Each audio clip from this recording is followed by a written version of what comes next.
Baik, terima kasih Miza. Assalamualaikum dan salam satu Malaysia. Southeast Asian Audiovisual Association SAVA dan pihak Festival Filem ASEAN Antarabangsa AIFA menandatangani memorandum persefahaman bagi menyediakan dana sejumlah $30 juta Amerika kepada projek-projek perfilman di rantau ASEAN.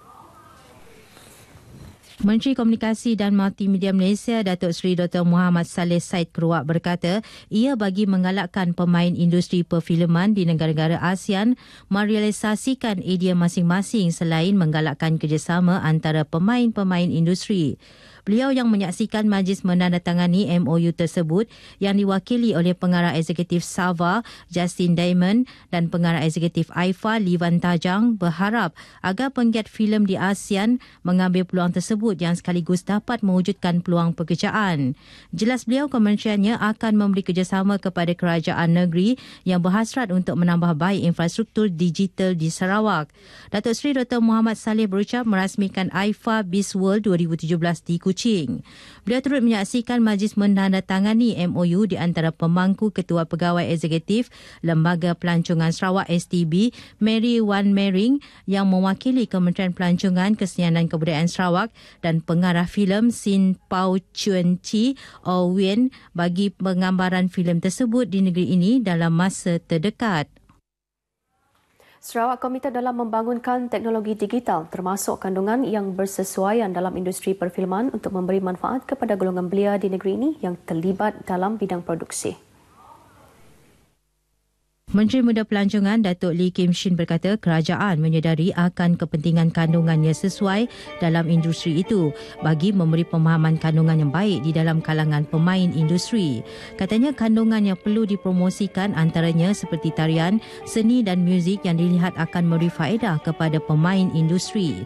Beliau turut memberitahu bahawa kerajaan negeri menyokong anugerah dan festival filem antarabangsa AIFA yang membantu kerajaan dalam membangunkan industri kandungan. Beliau percaya golongan belia menjadi harapan untuk membangunkan industri itu pada masa hadapan.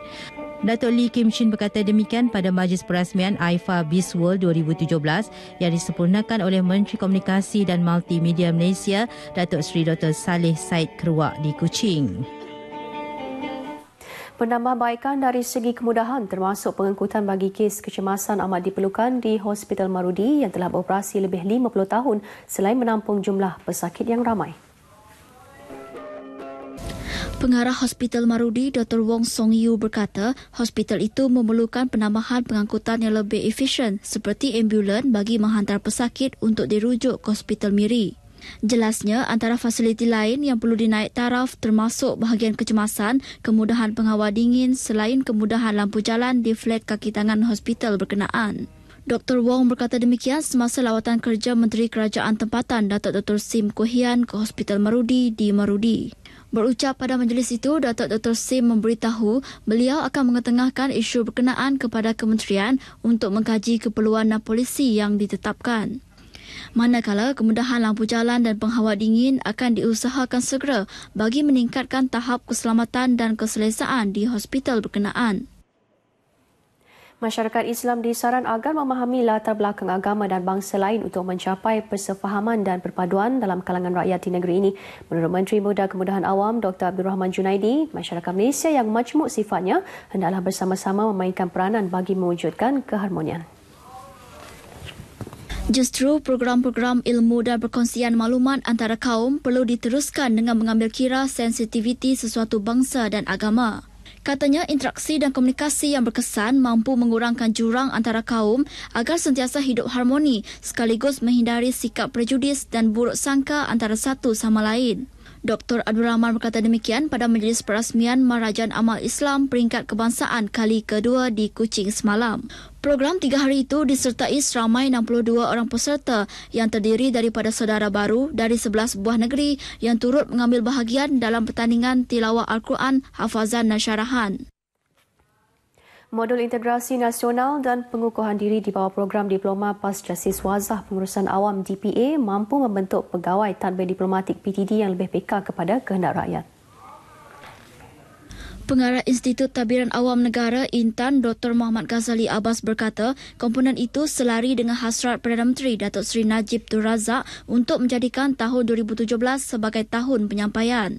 Katanya pengalaman yang dilalui peserta termasuk ditempatkan di pelbagai agensi kerajaan negeri dan pusat selain melaksanakan tanggungjawab sosial korporat di kampung-kampung memberikan satu perspektif yang bermakna kepada yang terlibat.